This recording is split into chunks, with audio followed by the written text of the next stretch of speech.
Hello there everybody and welcome back to Movie Squirm. Today I'm going to be doing a full ranking of 65 horror movies that I watched in 2025. Every horror film in the genre that I saw from worst to best. Now I've already done a few lists, guys. If you want to see my top 10 best and my top 10 worst in a little bit more detail, go and check them out in the description down below, because I am going to quick fire this video. I'm not going to spend too much time on each title because it'll just take forever to get there. I've also done my most surprising movies and my most disappointing horror movies of the year so far. That'll all be in the description down below, guys. And this is just my ranking. I've got to say it on every video, but this is just my personal ranking. So if a movie you like is below something else that you didn't like, that's just the way I saw it. Also, if there's no movies on this list that you think should be on it, I probably haven't seen it. Now, there are some horror adjacent movies on here. I wouldn't say every film on here is full on horror, but most of them are. I'd say 95% of them are. But for example, there is one movie I didn't put in my top 10 horror films that is going to appear on the top 10 list here. I just didn't feel right put it in my solidified top 10 horror movie list, but because it is a little bit more horror adjacent, I've put it in this video. I'll explain that when I get to them type of titles. Let's just get into it now. In 65th place, the worst movie, or the worst horror movie, should I say, that I saw in 2025. Number 65 is The Dead Thing. Now, I hate shitting on independent movies, but this is a film that just was an absolute chore to get through. It's a dating type film where this actress, who is the best thing about the movie, to be honest, she is just basically on her phone for most of the film. You're just basically watching this character text away and try and get these dates on this Tinder style app. And she sort of blows everyone off, and then she doesn't think anyone's good enough. And then this guy comes along who she's really into, and then he kind of blows her off. And she tries to go down and find out why this guy has blew her off. Like, what did she do wrong? And she can't really take the rejection. It goes down some very sinister paths, and this guy has a few secrets. Now, that might seem like an interesting concept, but I just remember this movie being so dull, depressing to watch. Just a very darkly lit, gloomy movie with bad acting basically across the board, apart from the main actress. And it just did nothing for me. I couldn't wait for the movie to end, and it was only 90 minutes, but it just seemed to drag and drag and drag. But my main gripe about it was watching this woman on her phone constantly. It's hard enough when your partner's on the phone or your friend and you're trying to get their attention. I don't want to watch someone do that in a movie. It's okay here and there, but not for 50% of the runtime, guys. And the reveal and everything, it just, yeah, it was kind of just like seeing it coming. So in 65 is The Dead Thing. I think this is one of the worst movies I think I've ever seen. Number 64 is going to be Shiver Me Timbers, the one of 3 Popeye movies that are going to appear on this list, but this was definitely the worst one for me. This movie is very, very cheesy, corny, and tries to play around with the comedic approach, which maybe some of these public domain horror movies should do, but it's never funny, and it just doesn't know what to do with the dialogue and everything, because some of the things that the characters say in this film are downright cringy. Like, when they're trying to be funny, you're never laughing, but they're also ripping off movie quotes from very popular films like Ferris Bueller's Day Off and everything. And like, this guy turns around to his friend and goes, "If you don't look around sometime, you might miss something." And he's being deadly serious. And I was like, oh yeah, I've seen that in that 80s film, Ferris Bueller. But it happens on more than one occasion. It's just about this old guy who's sailing the boat, and this very tiny atom comes from the sky and lands in his top pocket, and it mutates him into Popeye. And it's just this really bad-looking, muscly dude with a CGI face that goes around doing the worst possible kills you could think of in a slasher movie. None of these kills stood out to me. They were just so lamely done, and no heart feels like it went into this film. I mean, people will say that people work hard on movies, but when it's a public domain horror film, most of the time you're just doing it for the cash grab, aren't you? So we also need to film the sky like every 5 minutes in this movie, and it feels like they're just trying to fill the runtime. Why they are filming the stars in the sky constantly to try and make this story out of this atom landing didn't even come to fruition by the end. And it was just another excuse to film something, basically. Yeah, this is a really poor movie, guys. This and The Dead Thing, I gave half a star on Letterboxd. They are the only two movies on this list with half a star. So that is Shiver Me Timbers. Next up is The Surrender, which was a movie about grief, and we got a lot of them this year, didn't we? And this is this mother, daughter, lose their father, husband, if you like, you know, the guy who's living in the house with the three of them. And the mother sort of gets this sort of priest to come over and try and resurrect him because she just wants him back and will never ever feel like she will deal with the loss of her husband. And the daughter is fully against this. So you got this little conflict going between the mother and the daughter, saying, you know, she wants him back, but the daughter saying, no, he's dead. You know, you can't bring the dead back, basically.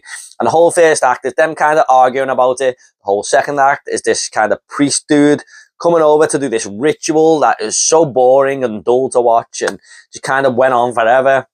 By the third act, I just didn't really care no more. Now, don't get me wrong, the daughter is a very good actress in this movie, but it was just kind of painful to watch these characters crying for most of the time and being down and having the makeup just, you know, run down their face because they're so sad about everything. I get it, they've just lost a family member, but that doesn't make for an entertaining horror movie for me. I mean, lots of horror movies about grief and everything, yeah, they're just not my cup of tea, really. Although there is one very high on this list, which I'll get to later on. This one was a real dud for me. And again, another movie that just seemed to get to the finish line very, very slowly. So that is The Surrender.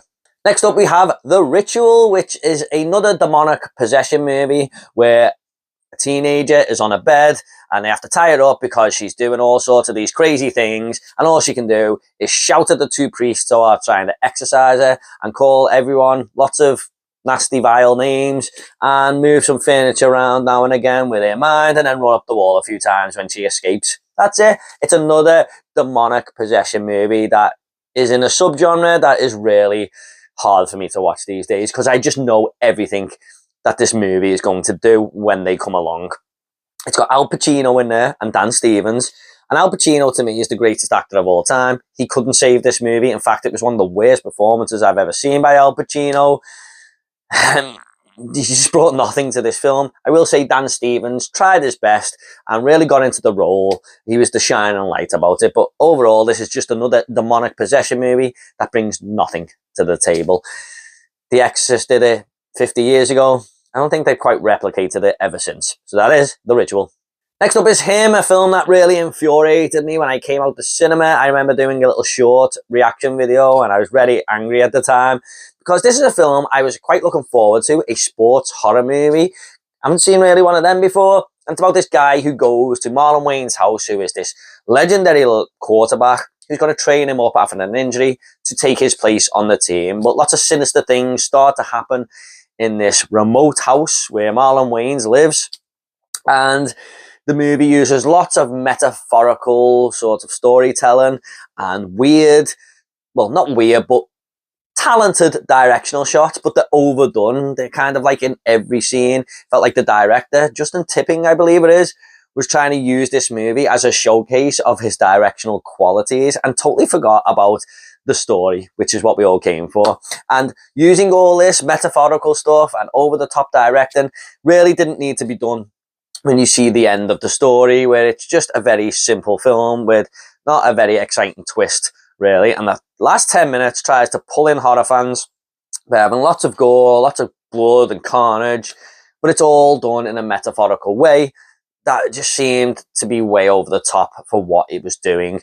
So unfortunately, guys, I thought this movie was really awful.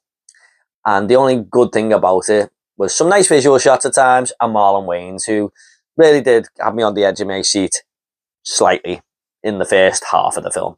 That is Him. Next up, we have Control Freak, a movie that just landed on Disney Plus, and this is all about this influencer who tells people how to live their life and get control of their life and be in charge of their own doings. All the while she has this parasitic demon trying to get in her head which is metaphorical, of course, and she can't stop scratching her head all the time. So she's not really in control of her own life, but she's telling everyone else to get control of their life. And it's kind of, you know, coming away from her, what she stands for and everything. And whilst that might seem interesting, this is another movie that uses lots of metaphors and hidden meanings and everything with what it's showing on the screen. The woman who Kelly Marie Tran plays in this movie was not, she was devoid of any personality whatsoever. So how the hell am I meant to believe that she's this kind of influencer when she was one of the most boring characters I've seen all year, alongside the other two side characters that appear in this movie? Her boyfriend, who is just a real dork, and you know, he's just a nothing character, and her father, who ruined the movie even more with every scene he was in. He was just such an asshole, and by the end I was like, wow, that movie just didn't deliver, didn't execute anything that it tried to do. Yeah. There was some interesting moments with this parasitic demon on her head. Overall, didn't like this one at all. Next up, we have Bambi the Reckoning, and I don't mind some of the Jagged Edge movies. Even Winnie the Pooh, Blood and Honey, I thought the second one was much better. And Peter Pan's Neverland Nightmare, which will also be on this list, was a lot better than them two movies, in my opinion. But this is the worst one they've done so far. This just felt like a chase scene through the woods where this Bambi deer is like a mutated deer going after the guys or the people in this wood who killed his family, basically. And that's about it. There's no interesting kills here or anything. It's like CGI heavy on the deer, and there's a little bit of a twist towards the end of the movie that I seen coming from the first 10 minutes. It was just one of them, guys, that I just didn't care for. I didn't really have much fun with this. It's a movie that I should have a lot of fun with. You know, this mutated creature deer in a creature feature. They just didn't land it. It felt like there was no heart in the story with this one. Kind of like there was with Winnie the Pooh, Blood and Honey 2 or Peter Pan's Neverland Nightmare. They tried with the story there and tried to do something. This one felt the most lazy story-wise of all of them. So that is Bambi the Reckoning. God knows what this Avengers Assemble deal is going to be when we get the Pinocchio movie, because that's going to be the next thing with them all in. I'm still interested to see it though. Next up, we have The Strangers Chapter 2, and talking of chase scenes, this is literally one big chase scene where Madeleine Pesch, out of the first movie, the survivor of the first film, who is definitely the brightest thing about this one, is hunted down by the three strangers, and it starts off in a hospital. It started off pretty good, actually. I was like, oh, this hospital setting and everything, let's see where this goes. Then they chase her through the woods for the whole second act, and then through a few houses on the third act. That's the movie. There is a little bit of a background story going on now and again, which equates to about 5 minutes of screen time, involving one of the strangers, or two of the strangers, and how they became one of the strangers, basically, and how they came together. So it's telling us something that we don't need to know. The whole point of The Strangers is not knowing who these people are, and this movie attempts to do a little bit of a prequel for about 5 minutes there, telling us who one of the strangers are. There's also a wild boar attack scene in the middle of the movie, just randomly put there. That's when I turned to my wife and said they've run out of ideas. This is a trilogy, a planned trilogy, which you think they would have had a lot of ideas for. So far, they've just remade the original film and done a chase scene for the second film. God knows what the third film's going to be. And we're getting that very soon in February. So that is The Strangers Chapter 2, a very poor effort. Next up is Screamboat, another public domain movie where it tries to have fun with the concept. And again, a lot of people may prefer this approach. I've seen a few people say they actually like this movie, and that is fair enough. But this sees David Howard Thornton, who plays Art the Clown, of course, in this Steamboat Willie suit. And he's going around this ferry that leaves from New York trying to kill everyone on board. And all of the characters on board are arseholes. So I actually wanted him to kill everyone. There's this hen party full of women who are just so annoying. There's no one really to get behind. And David Howard Thornton himself just looks ridiculous.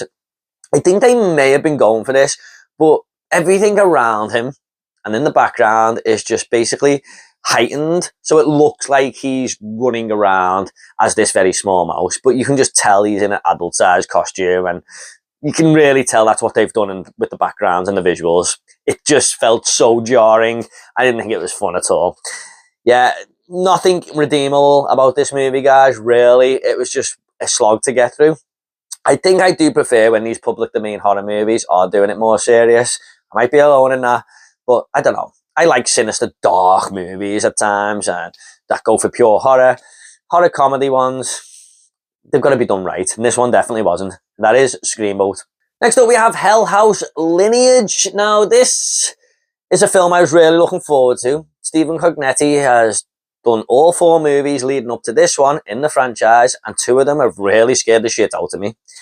He also done a good movie this year called 825 Forest Road, which I'm going to speak about later on, although a lot of people hated it. And that movie scared the shit out of me. This one, I don't even know what it's about, guys. I watched this movie twice, and I still could not get my head around what the hell was going on in this story. It just felt very random. It felt like they had a script, ripped it up halfway through, and just said, write anything down, that'll do. We've got to get this movie made.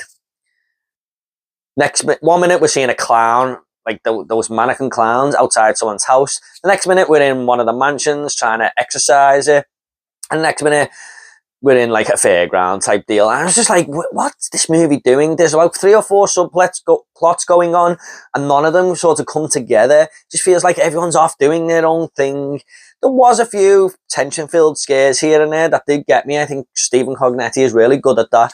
But the movie, I just didn't have any idea what the hell was going on. And it tried to leave a cliffhanger ending, and I was just scratching my head going, what does that ending mean? And I know I'm not alone on this. I looked on Letterboxd, and a lot of people were very confused by this movie.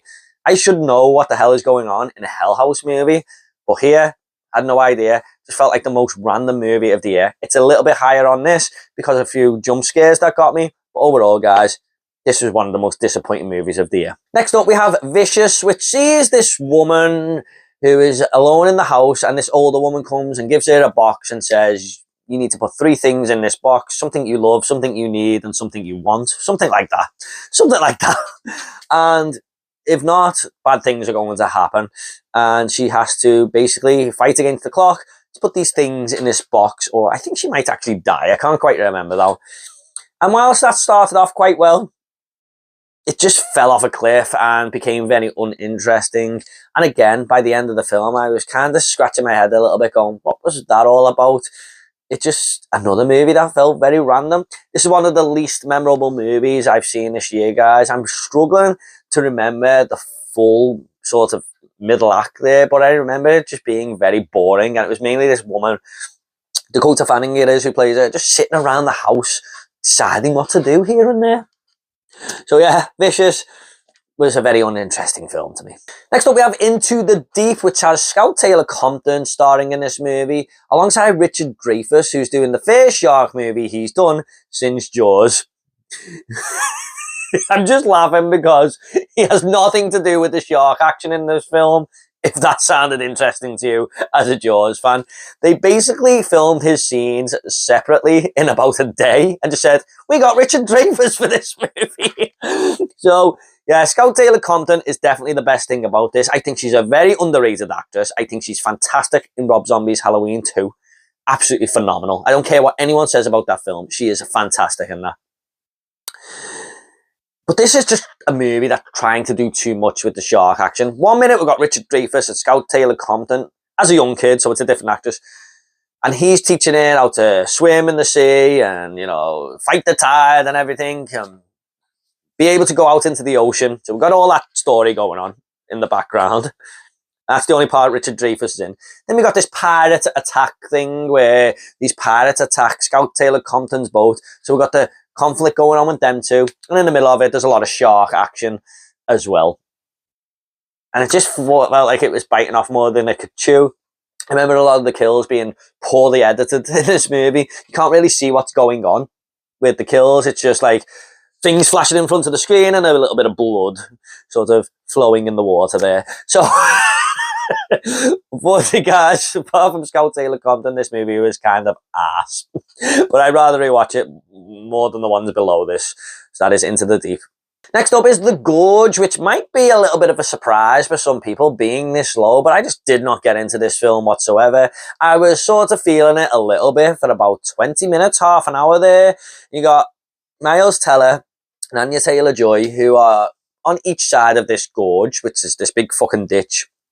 and they are sort of guarding these posts basically, and they're not allowed to interact with each other or anything.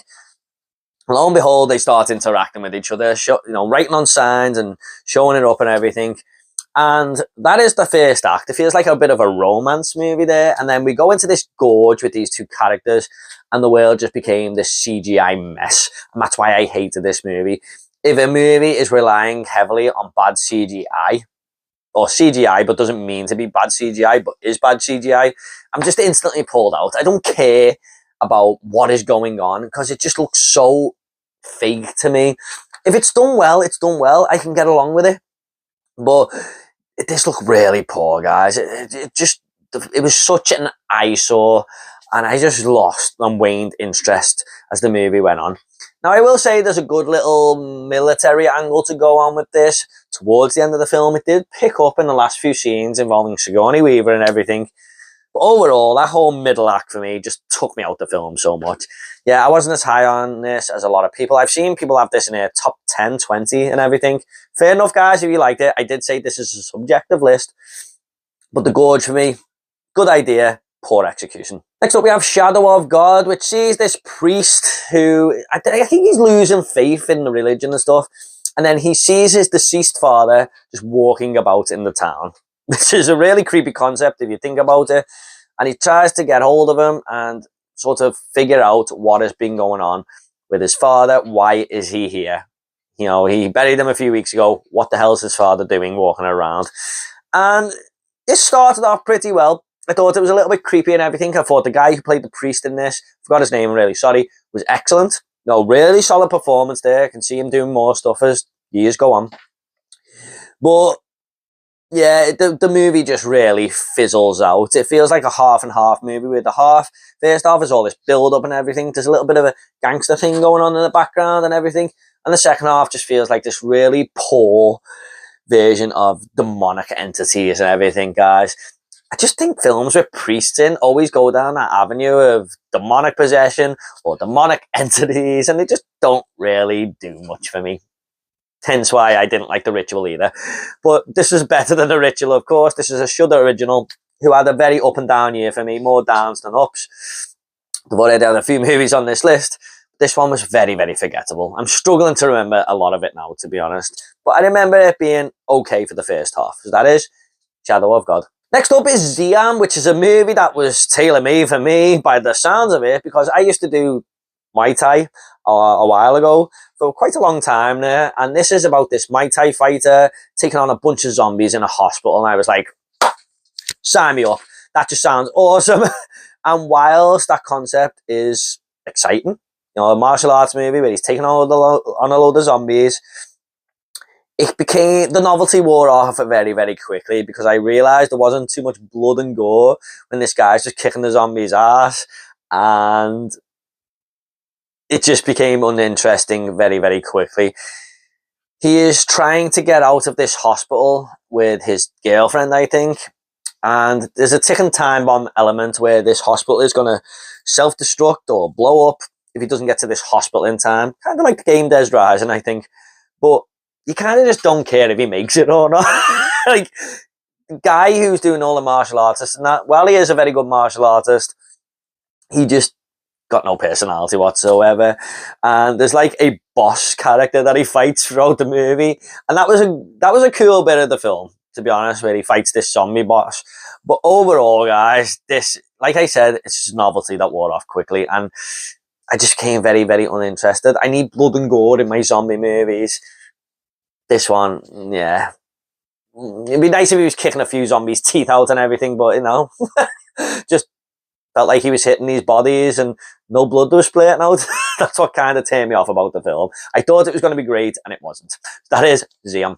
Next up is Megan 2.0, the first movie that you could probably say isn't even a horror movie on this list, but I included it because the first one was a horror movie, and this one has still had the Megan character in and stuff, but this was more of a spy thriller movie where it's trying to be Terminator 2, basically, where the first one had Megan as the villain. This one we got Megan as the hero, or anti-hero if you like, where she's taking on this much more sophisticated robot doll who doesn't look like a doll. She's actually played by an actress. So it's not a doll at all. And there's a lot of espionage going on and everything where Megan has to... I think the young girl's called Katie. She has to save Katie again with the help of Katie's aunt, who plays a more prevalent part in this movie, I will say. But I thought this movie was kind of dreadful. I mean, I just don't like Megan as a character, to be honest. I wasn't overly enamoured with the first film. I thought it was okay. It was 3 out of 5 on Letterboxd. But this one, oh, yeah, it was just trying to play to the TikTok generation, because the first Megan movie blew up, and trying to have all these little fun little clip bites that people can just take, and the story was just bland, and it went on for about 2 hours, this film. It was just way longer than it should have been. Yeah, I didn't care for this one too much, guys, to be honest. I thought it had potential going by that trailer, being the Terminator 2 style thing. Yeah, but it just felt very, very silly, unfortunately. So that is Megan 2.0. Next up is Five Nights at Freddy's 2, which I know has a huge fan base, and a lot of people love this movie. I've seen people put it in the top 10, and that's fair enough. If you like it, guys, you like it. But for me, oof, I liked the first Five Nights at Freddy's film. I'm not a big fan of the games or anything. I've never played them. And I am a gamer, but I've just never got round to them. But this didn't feel like it had any story at all. Now, the puppetry work and everything is great. I love the characters and everything of these Five Nights at Freddy's sort of bears, whatever you want to call them. Fozzie Bear, is it? And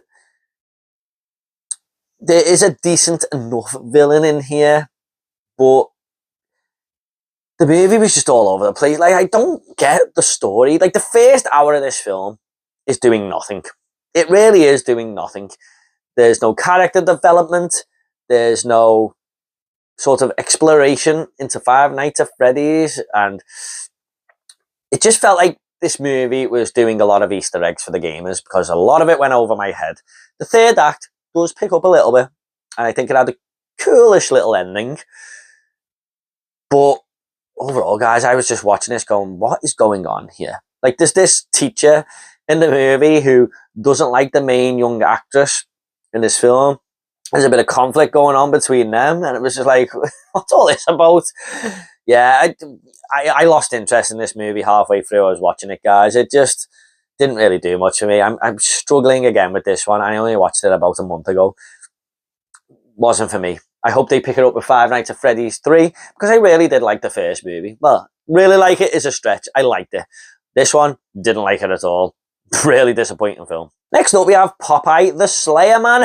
And this, I thought was going to be absolutely terrible, guys. And whilst it's not great, it's an entertaining enough movie for what it is. It's a low-budget Popeye film, which I think had a little bit more heart into it than the Shiver Me Timbers movie. There's a lot of cool kills in here, I will say. It does pick up the gore a little bit. If you're going to do a bad slasher movie, just have some good kills. And this one did. Popeye looked absolutely ridiculous, though. I mean, he just looked like this guy in a big puffer suit. And it was all taking place around this warehouse, which is a cool little location, I think, for a horror movie to take place. There's not much more to say to it, guys. It's a fun little low-budget slasher movie that I got a little bit of a kick out of. I forgot to mention, guys, at the start of this video, I've done a lot of reviews for these movies, about half of them. And if you want to check them out, they'll be in the link down below. I've reviewed all 3 Popeyes films in that link down below. So just check it out if you want to hear my full thoughts on Popeye the Slayer Man. Next up, we have Osgood Perkins' Keeper, and this is a director who a lot of people actually love, since he done Long Legs and stuff, and he done The Monkey earlier this year, which is a little bit higher on this list.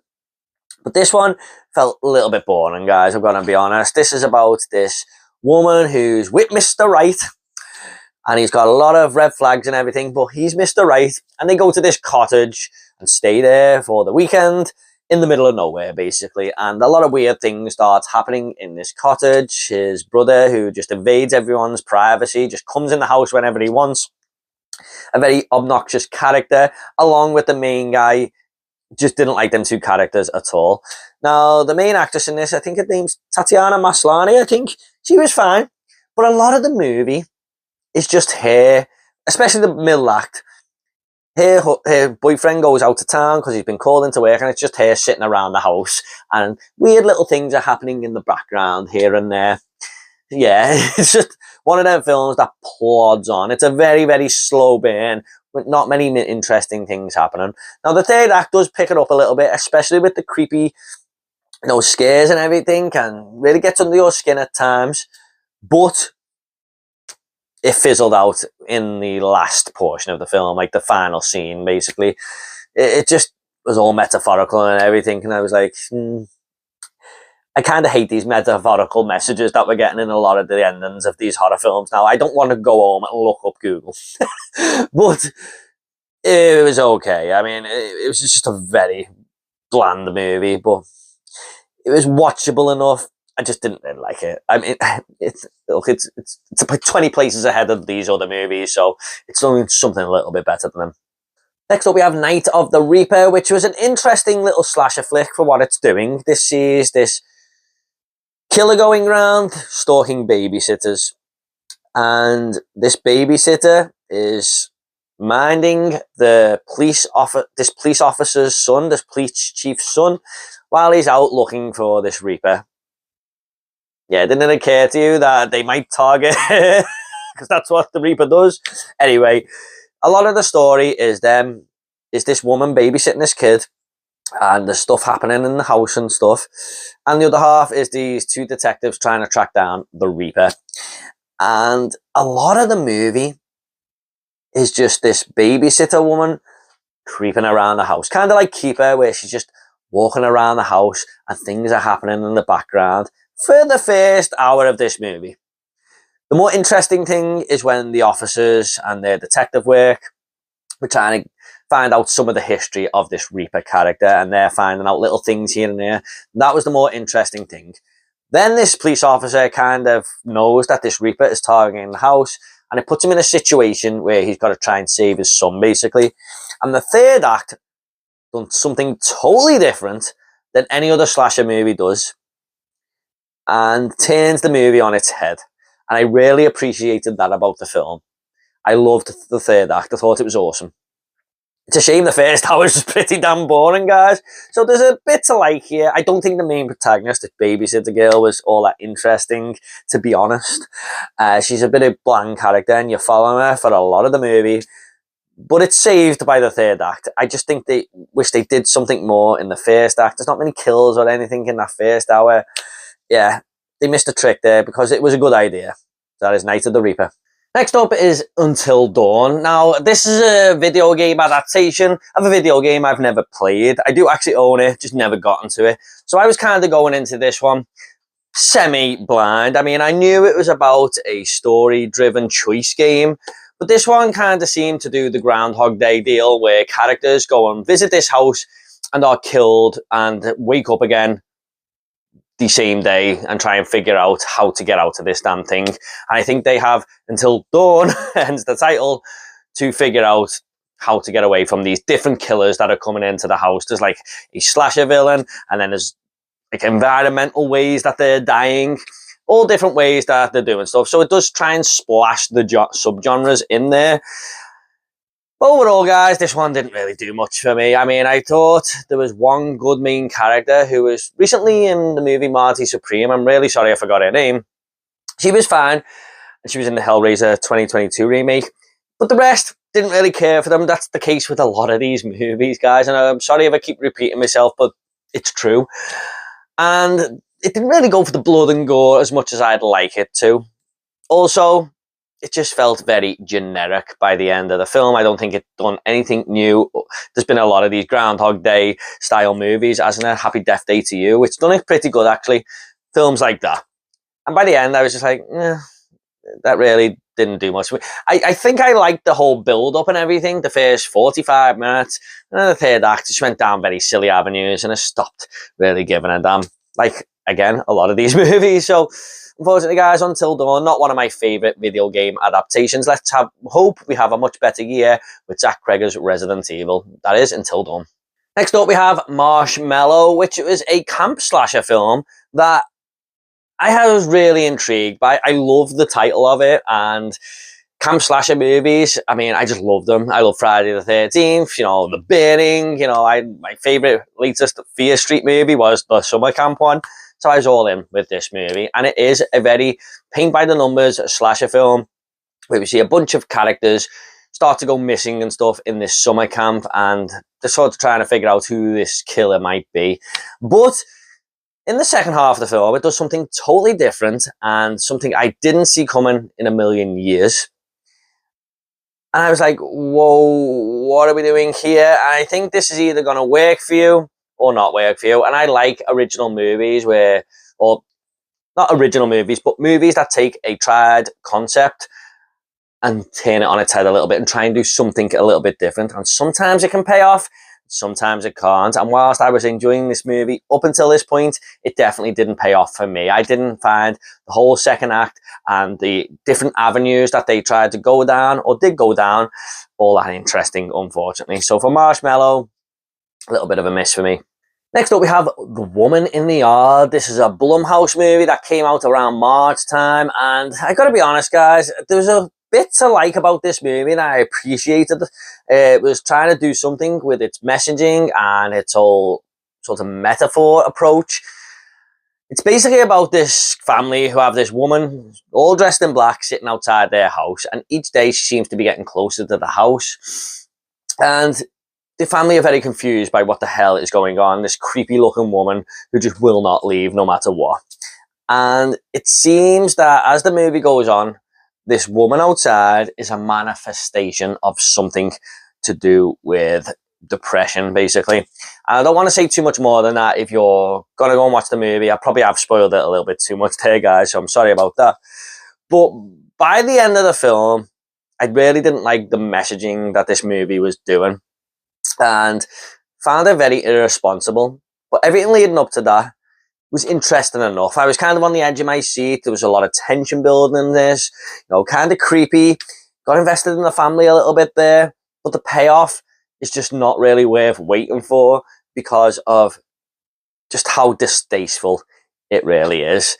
Now, I've seen people absolutely shit on this movie so much and say it's just a disgrace of a film, and I can't disagree with that. I really can't, because the messaging is so bad. But there was a bit more to like about it, the way it was filmed, directed, and the acting department, the creepy visuals and everything, that puts it a lot higher than all the other movies on this list. But not a movie I really enjoyed all that much. So that is The Woman in the Yard. Next up, we have The Rule of Jenny Penn, and this is a movie that takes place in an old person's home. One of two movies on this list that takes place in a whole person's home. I don't think I've ever seen a horror movie do that until this year. But this is a Shudder original that stars John Lithgow. And this guy gets sent to this old person's home because his health's deteriorating, his mental health and everything. And this John Lithgow character is bullying all of the older residents in this old person's home. And as this main guy gets weaker and weaker, he sees that there's nothing he can do about this John Lithgow character who is basically making his life a living hell, and the illness that he has is getting worse and worse because of him, and he's just pushing him over the edge. And the way I took this movie was that John Lithgow may have or may have not been real in this movie, but more of a manifestation of this guy's mental illness. And it was a really cool idea. Unfortunately, I just think the movie was kind of boring and a bit of a slog to get through at times. But John Lithgow's performance in this film, guys, is fantastic. He is unhinged. He is a nasty piece of work. And I like the way it's all, whether he's real or not, I think it's open to interpretation. It's kind of funny to see how he gets away with these things and how he bullies these other characters in the movie, because he's just so sly about the way he does it. And everyone's terrified of him in this old person's home. So great performance from him. He's the one that kept the movie going for me. But overall, a bit bland by the end. It was interesting enough what it was trying to do, but not a huge payoff for me, unfortunately. That is The Rule of Jenny Penn. Next up, we have Popeye's Revenge, which is the best of the three Popeye movies that we got, guys. And this is just sort of a paint-by-numbers slasher film where we see this huge hulking guy, called Popeye, of course, in a sailor outfit, killing these teenagers in this remote cottage. And that's all it is. That's all it is to the movie, really. It has low production value. It doesn't have the greatest actors there, but they all kind of do a job and do what they need to do. But I remember there being some really weird character decisions. Like there's this girl who's flirting with this guy, and she's making him get in the hot tub and everything with her while his girlfriend's in the next room. And he thinks that there's no chance she's ever going to walk in. And it's just like, really? You think you're going to get away with this? Your girlfriend's in the next room. Stuff like that. Just stupid, silly character decisions. That I really just didn't care for them all. But the acting was better than the other two movies as well. And there was some okay kills in here and stuff, but it is a very low budget production value of a Popeye film. You know, it's a public domain horror movie. I really hope we don't get many more of these now, guys, because they're just becoming a little bit absurd. But if you're going to do them, try and do them well. And this one, they tried, but not the ultimate payoff. So that is Popeye's Revenge. Next up, we have Good Boy. Now, this might be a shock to some people that this is very low on the list, because I've seen a lot of people put it in their top 10s and everything. And whilst I think there's a lot to like about this movie, especially the way it was made, this guy just took like 4 years to get all the shots right with his real-life pet dog, Indy, and make this horror movie out of it, this independent horror film. That is really like a cool story, and I appreciate that so much. The dog, Indy, was fantastic. Absolutely loved this dog, and it made me actually want to get... I've never actually thought about getting a dog, but I did. I wanted to be like the type that Indy is. Fantastic performance from this dog. But basically, it's all about a ghost story that is taken from the dog's perspective. Like, only the dog can see this damn thing. And again, it's a mixed messaging sort of movie where the ghost that he's seeing might have something to do with his owner's illness. And that's the way I took it. And there were some nice, creepy shots here and there. But overall, guys, I think the movie just played its card very, very early on. And it didn't do too much more than that, other than have some really cool moments with the dog. So I don't think the story was all that. But it was a good idea. Very, very interesting original take on a horror movie starring a dog. You know, I've never quite seen that before. And it was one of the best dog performances I've ever seen. So a lot to like, but a lot that just felt very safe, if you like. Apart from, you know, the fact that it's near damn impossible to make a movie about a dog. But I'm talking about on a story level. Overall, it wasn't bad. Next up, we do have Brute 1976, and I was very interested in this movie. Someone sent me a screener for it, and when they did, I read up on it, and I was like, I'm definitely going to watch this. This is a Hills of Eyes and Texas Chainsaw Massacre. If they got together and had a baby, it would be Brute 1976. It wears the inspirations for them films on its sleeve, and it even says at the end of the movie, for Tobe and for Wes. Or Toby, should I say.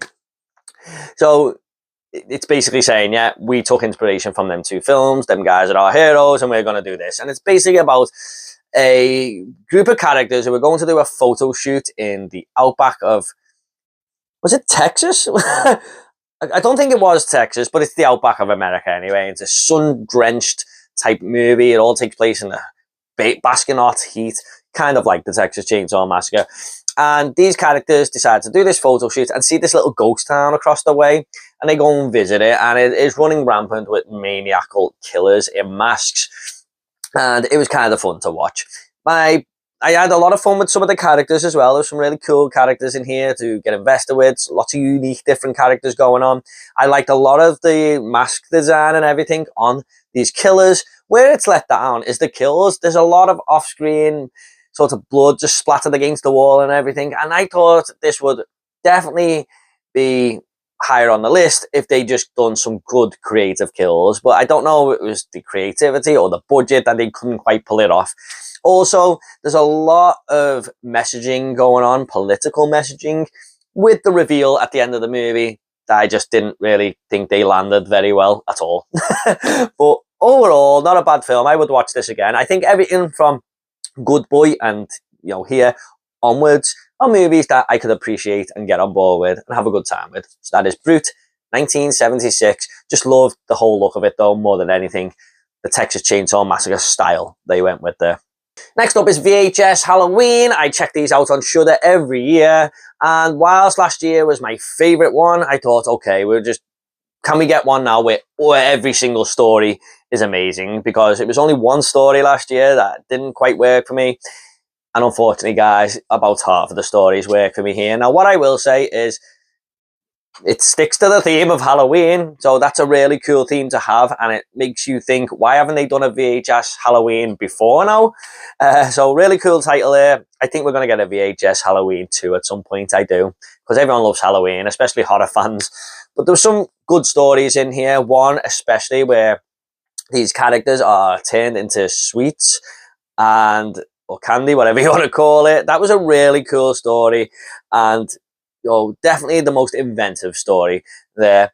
There was one as well with like this haunted house. This guy puts on an attraction for the whole neighborhood, and when the kids get there, the attractions and the sort of decorations come to life, and all these demons start running amok in the house and everything.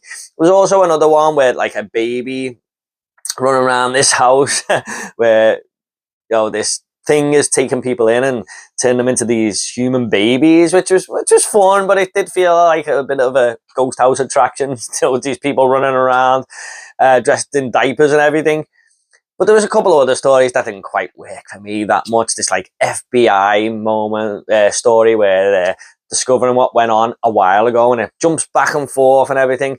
So yeah, overall, guys, not bad, but definitely not my favorite VHS Halloween movie. But you can have a lot of fun with this one. They're just little snippets. If the story isn't really working for you, they're only about 15-20 minutes long anyway. And a lot of people did love this one. This one for me, not my favorite VHS movie, but still solid. So that is VHS Halloween. Next up we have Push, and this is all about this woman who is trying to sell this house, and she has this viewing day, and when everyone goes home, her tyres have gone down, so she decides to stay the night. One of the viewers who came to look at the house earlier on comes back to the house and tries to do like a break-in, and it turns into a home invasion film. And this really reminded me of the movie Inside, the French extremist film. And whilst that is a good movie to compare it to, and it takes inspiration from it, we've already got Inside, which is a lot better than this film. But I do think this movie wasn't too bad. The main actress, I'm really sorry, I'm blanking on the name. She was fantastic in this film. She's got to do a lot of scared emotions and everything, walking around this house, looking around the corners, be really creeped out. And most of the time in this movie is just her showing her emotion and being creeped out around the house. Now, I know I've complained about a lot of movies before this where characters are just walking around the house, but this one really does sort of ramp up tension at times and make you think something is really there and something is really going to happen. Also, she is discovering a lot of history about the house as the movie goes on, so there's a little storyline there. The third act, whilst being a little bit ballsy and shakes it up a little bit, didn't really fully pay off for me, and it didn't give me any answers as to why this person wanted to invade this house all that much. I mean, it tries, but overall it just felt random at the same time. But overall, Push, it wasn't a bad little home invasion movie that came to Shudder. Kind of flew by, and I had a good time with it. So that is Push. Next up, we have The Toxic Avenger, and this was actually one of my most disappointing movies of the year. But disappointing doesn't always mean bad. It just means you expected a little bit more. And unfortunately, this one didn't deliver in what I expected. But I still had a good enough time with it. I would just always probably watch the original Toxic Avenger over this one, because that is a beautiful disaster that just, you can't believe what you're seeing when you watch that film. And this movie's problem is that it tries to live up to that by being so edgy, push the boundaries so much, and it doesn't quite get there. It feels like it's trying too hard, but it doesn't want to offend people at the same time. And it's a very animated looking movie. Like, there's a lot of green screen stuff going on. The way the world is designed and everything just looks very cartoonish. And the villain in Kevin Bacon, you expect a great villain from him these days because he's played so many great villains in the past. This wasn't one of his better villains, really. I think they could have done more with that character. But, even so, though some of the kills are CGI heavy and everything, they're still fun to watch at times. People's jaws getting swiped off by this broom that there were Toxic Avengers running around, this, like, toxic broom and stuff. it was okay. It was fine. I was just a little bit disappointed by it. That's all. But some good makeup design, everything. Peter Dinklage, I think he played the Toxic Avenger well. And a lot of people are a bit higher on this movie than me, but wasn't bad. That is Toxic Avenger. Next up, we have The Damned. This was actually the first horror movie I watched all year. The very first horror movie of the year to get on your letterbox ranking is always a special one, isn't it? And this one wasn't bad at all, really. This is about a community living in this like ice age sort of deal. I think it's in like Norway or Finland or Denmark or something, where it's just covered in ice, but it's set in like the 1800s. So they are basically vying for supplies and everything, and they don't want to bring too many people into the community because they only have so many rations, basically. And there's a little bit of a conflict between the villagers and the people who sort of run the village to not let people in and to let people in, because some of these people are desperate, and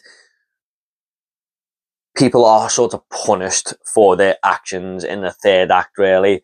And there's a little bit of message in there of how humans should sort of deal with other humans and show compassion here and there. And it was fine. I had a good time with it, but it's not a movie I'd ever like to return to or anything. But it's got a good social commentary in there on like human emotion and human decisions that we make will show our future in a certain way. Good looking film. No, it really made me feel really cold. It's a good January film, put it that way. Yeah, it was fine. I didn't mind this one. So that is The Damned. Next up, we do actually have my most disappointing film of the year, and that is Wolfman. And I say that because this is my most anticipated film of 2025. If you go back and watch my most anticipated 2025 movies, you'll see that Wolfman is actually number one. And the reason for that is Lee Winnell was actually directing this movie. He was a director I have loved all of his movies by. He done arguably the best Insidious film, definitely the best Insidious sequel. You know, he done The Invisible Man, which was his dipping his toe into the Universal monster type movies for the modern audience. And he also done a great movie in Upgrade. But because he'd done The Invisible Man, I thought, there's no way this can miss. He's doing The Wolfman now. And we don't get too many werewolf movies these days. Seem to be getting a lot of vampire ones, not really too many werewolf ones. And I thought, this is going to be awesome. And unfortunately, it was a bit of a miss, and definitely Lee Winnell's worst movie for me, unfortunately. There's a bit to like here where we see this family in peril, basically, because the father of the family, they're going to stay at this house, this family home that was given to them, and try and get their relationship back on track and everything. This father, his wife and his daughter, and he is infected by this sort of, I can't remember how he's infected. I think he actually might have been bitten. I can't quite remember. And he slowly starts turning into this werewolf through the second and third act of this movie, very, very slowly. And this disease is starting to eat away at him and sort of turn him into this creature of the night, basically. And it was nice. Like, I see what Lee Winnell was trying to do here. Just instead of having a werewolf transformation scene, we're going to make the whole movie that thing and show it as this epidemic type deal. There was some really good directional shots where we are seeing basically what's going on, and then we'll see it from this character who's turning into a wolf's point of view, and everything's sort of gloomy and greenish type filters on it and everything. I thought that was a cool idea from Lee Winnell. And you see his wife and his daughter starting to get a little bit more agitated as the movie goes on. And when the third act comes, you know, the last 10 minutes, should I say, it's basically about this wolf, this family trying to get away from him, basically. And it just felt like in the large portions of the middle of the movie that we were doing nothing. It didn't really know what to do. It was just this guy lying on the floor for most of the time. And it just became a little bit bland and boring. So whilst there's some good special effects here and some good performances, especially from Julia Garner, who I absolutely love as an actress, it was just a bit of a dud. By the end of it, I was like, oh, that was disappointing. So unfortunately, guys, The Wolfman just felt like a little bit of a slog to get through, and it was only 90 minutes. So, yeah, I hope Lee Winnell goes on to do a comeback and do some better things and maybe come away from Blumhouse a little bit and do his own thing there. But unfortunately, huge disappointment, guys. But it's still a very watchable film. So that is The Wolfman. Next up, we have Peter Pan's Neverland Nightmare. Quite possibly my favourite movie from Jagged Edge Productions in this fairy tale type Avengers, whatever movie they're calling it. The Twisted Tale universe, is it? And this is this evil guy called Peter Pan who's trying to take all these kids with him to Neverland, which is this house that he has. And living in that house is this transvestite guy who is basically Tinkerbell. And he is addicted to heroin that is called pixie dust. So you can see what the movie is trying to do. It's trying to have a very adult and streamlined, serious version of a fairy tale, of a Disney classic, and put it into a more serious horror approach. This movie doesn't mess about. It doesn't have any comedic elements in there or anything. There are kids being killed. There are some gruesome moments. And the guy who played Peter Pan was sinister as fuck. Like, he was scary.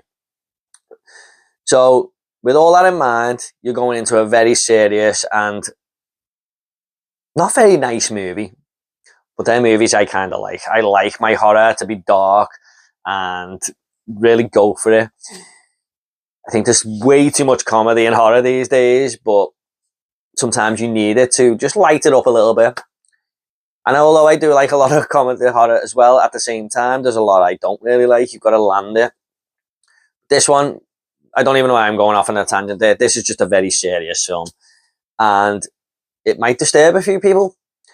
But overall, guys, it just felt like another Twisted Tale movie that it just does an okay job. You know, basically, it's fine. It's fine. And by the end of it, you're like, oh, that was a bit different. Another public domain horror movie. Yeah, we're getting a lot of them now, but it still feels different because it's new, if you like. But overall, guys, I think this one was fine, but it's not got anything spectacular to say or anything. But I'm looking forward to seeing this Peter Pan character in the new Avengers Assemble movie. But I keep calling it Avengers Assemble.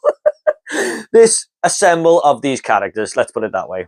So that is Peter Pan's Neverland Nightmare. Next up, we have Hollow Road. I really wanted to watch this earlier in the year. I only just got to it in December, late December after Christmas.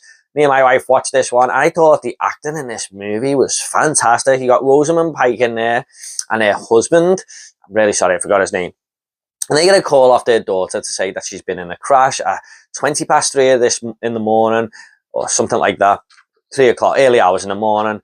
And she's in the middle of these woods and her car has crashed. And it was after a huge argument she just had with her parents. And they jump in a car and try and get there. And basically the whole movie is them trying to get to their daughter and basically save her or, you know, make sure that she's okay, basically. And as the movie goes on, the situation starts to spiral out of control a little bit, with conversations with her daughter, things she's been telling them aren't really true, and some things that she's had to lie about to cover herself and everything. And then we get into more and more sinister conversations as the movie goes on. And I gotta say, that was really creepy at times. And I loved the first hour of this film. It's an 80-minute movie, so it flies by. The last 20 minutes really tried to do some mixed messaging, have a whole metaphorical approach. I know I keep using that word, but there's a lot of movies that do it this year. I was scratching my head going, man, they really just killed the ending off there. They tried to go down the paranormal route a little bit. I was just like, why? Why? You could have just kept this a very serious approach. It was working for the first hour. I never got bored of watching these characters interact on the phone. Even though I said the dead thing, I hated watching characters on the phone. You know, it's just really good to see this husband and wife in peril, basically worrying like hell for their daughter, and their daughter sounding very scared on the phone. It all just got you very immersed. Just wish they didn't do that with the last 20 minutes. I wish they would have had a better outcome with its execution. Overall, still a good movie, guys. Definitely worth watching just for the acting alone. Okay, guys, this one is probably a bit more of a thriller, and that is The Hand That Rocked the Cradle. I have not seen the original movie, but this had Maika Monroe and Mary Elizabeth Winstead in it. Two of my favourite actresses. And I was like, I'm watching that shit when it lands on Disney Plus. And this is basically about this babysitter who comes in the form of Mika Monroe to help with Mary Elizabeth Winstead's children as this nanny. And it's all fine at first, and then weird shit starts happening around the house. And it goes down a lot of sinister avenues where you're just kind of on edge with this Mika Monroe character and what she's up to. Why is she doing this to this woman's children and everything? You know, feeding them sugar when she's been strictly told not to feed them sugar and everything. And you're just like, oh, some really situations here where these two characters are at a bit of a conflict. And you're like, wow, how's this all going to play out? And I really enjoyed the whole backstory that we got with these two characters when it sort of reveals itself towards the end. A lot of the film, though, is not... It feels like filler at times. Like we're just seeing things happen, like a awkward situation, and then it'll jump to the next awkward situation, next awkward situation, next awkward situation. Oh, reveal at the end. So it doesn't really know what to do with the middle path all that much. But these awkward situations still felt fun to watch. They were just repetitive a little bit there. Overall, I enjoyed this one, and I don't know what the whole consensus is on it, because I'm sure there's lots of fans of the original who probably think this is dog shit, but for me, I thought it was fine. So that is The Hand That Rocks the Cradle. Next up, we have Grafted, which is a very interesting body horror film that we got in January on Shudder, and this sees this Asian girl who moved to this American school.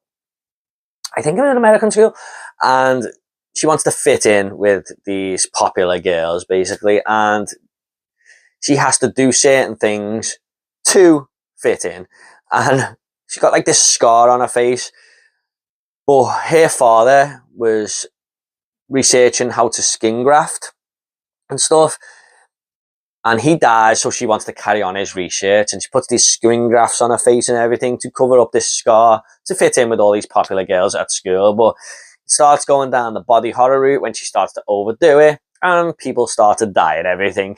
And I thought this was a really fun body horror film. You know, I really got into it. And I do think there was some poor CGI and stuff at times on these faces that are going on and stuff. But yeah, it was just a good edgy sort of thriller. More of a thriller movie, this one, with body horror elements in it. But overall, guys, not bad. Didn't mind this one at all. Next up, we have The Conjuring 4 Last Rites. And a lot of people were disappointed with this one, but I wasn't, because I didn't expect too much from it. We had the same director as The Conjuring, The Devil Made Me Do It. And that is a movie I kind of hate. But I got to say, this was a huge step up from that. So for me, it was more of a surprise, although it's still a very generic, average paranormal movie. But sees the Warrens in their last outing, really. And they have to go and deal with this case where this family are being haunted by these demons. And it really reminded me of the second movie a little bit, because the family is just being terrorized and you really feel sorry for the family. And I thought there was some cool little demons in there, especially this guy with an axe and everything. And, you know, I thought there's potential for him to get a future movie, maybe. And all that side of it was great. And then most of the other parts of the movie is about the Ed and Lorraine Warren's daughter and her husband, and how she has her own little demons literally to fight. But I just felt like that whole side of the story was gearing up for them to take the Warrens' place, because this franchise takes so much money and they don't want to stop here. And it feels like they're going to be the new Warrens. And that's why they spend so much time of the story on them. This is a 2 hour and 15-minute film, guys. And I'd say 70% of it focuses on Ed and Lorraine Warren's daughter and her husband. But when we get to the whole paranormal stuff with the other family, or being haunted by these demons, and I really love the whole visual look of that sort of 80s style, that was working for me. The third act, though, goes way too action-orientated. And there's just like staircases being ripped up and things thrown around. That just does nothing for me. So even though it's 70% of the time it's spent on the Ed and Lorraine Warren's daughter, I didn't mind that. That was fine. I just found the other part of the story a lot more interesting. But the third act just goes way too special effects heavy, way too CGI heavy. And that is not scary to me. When things are being thrown around the house and characters are thrown left to right, wall to wall, it does nothing for me, and I am checked out by them. But everything leading up to it wasn't too bad. So that is, and it is a nice send-off for Ed and Lorraine Warren as well, two characters who've captured a lot of horror fans' hearts. So that is The Conjuring Last Rites. Next up, we have The Man with the Black Umbrella. This was one of my most surprising films of the year because it just came out of nowhere. The advertising absolutely worked on me with this one because I seen it on my Instagram and I was like, that's a very interesting poster. This guy standing there with all in black with this umbrella. It's a found footage film, which I can always just jump straight into. And basically this guy who's going into people's houses and killing them and just walking away. And we can see him on the CCTV with his umbrella up in full black and everything. And one of the people who were killed, her brother, wants to investigate and find out who this character is with this black umbrella. So he hires this private detective to come and help him. And the more they dig deep and discover about this guy, the more sinister the movie becomes. I gotta say, guys, this is a movie that scared the absolute shit out of me. There were some really unnerving and sinister jump scares in this movie, and it happened on more than one occasion. I was on the edge of my seat at times when characters are in the house and this guy with the black umbrellas in there and stuff, and you're just like, holy shit. And I think there was some really great camera work here to make the jump scares very effective. The only problem is it really is the acting didn't feel very authentic. I think in found footage movies, you don't really want the characters to act. You just want them to kind of be a person behind the camera, or in front of the camera, should I say, and just try and be a realistic person. But these definitely felt like actors. You could tell the acting a mile away. They were kind of overacting, if you like. And whilst this is a found footage movie, some of it looks too clean. Just a little bit too clean there, where you want your found footage to look a little bit gritty and stuff. But overall, this one really surprised me, and I will always give props to a horror movie that scares me. This terrified me. So that is The Man with the Black Umbrella. Next up, we have The Monkey, and this was a big year for Stephen King, wasn't he? He had a lot of movies out and 2 TV shows, I believe, and this is Osgood Perkins on his follow-up to Longlegs. And this is a very interesting film because it's all about this monkey that, when it claps, you know what monkey I mean, with the little clams there. When it does that and you wind it up, and it does this clapping sort of motion, a random person will die in a very horrific way. And it falls into the laps of these 2 brothers, basically, played by Theo James, I think his name is. But half the movie is them when they're younger, and one of the brothers is a total arsehole and the other one's okay, he's fine. And a lot of death and stuff just surrounds them because of this monkey. And they try and get rid of it and never want to see it again, basically. And when they are older, it comes back into their life. And the brother's still an arsehole, and the other one is sort of trying to stop this monkey character. I love the first half of the movie. There's a sort of child storyline going on here where we're introduced to this monkey, learning a lot about it. And, seeing all these great gruesome deaths and everything, I was like, holy shit, this movie's awesome. And the second half of the film just kind of falls off a cliff and is way more uninteresting than the first half. I think Theo James does a good job of playing one character when he's older, and he's just not good as the other. It's kind of like Jigsaw, the 7th movie where they just put a baseball cap on Jigsaw and make him look older. That's kind of what they do with Theo James. I think they just put a hat on this guy and he's the evil one. But yeah, just the second half of this movie just wasn't as interesting, trying to stop this monkey. The first half was awesome. So I would like to rewatch this movie at some point. I want to solidify that, but I've heard a lot of people say the same. But it was really fun for the first half. Just the second half was so dull. It's just such a shame because this could have been in my top 10 if they pulled that second half of the movie off. Unfortunately, they never. So that is The Monkey. Next up, we have another summer camp movie, slasher, and this is Hell of a Summer. This is directed by Finn Wolfhard, I believe, who also wrote and co-directed it with his friend. And it's just their way of trying to want to start making movies. And you can tell they are 80s slasher fans because this is an homage to them movies in that subgenre.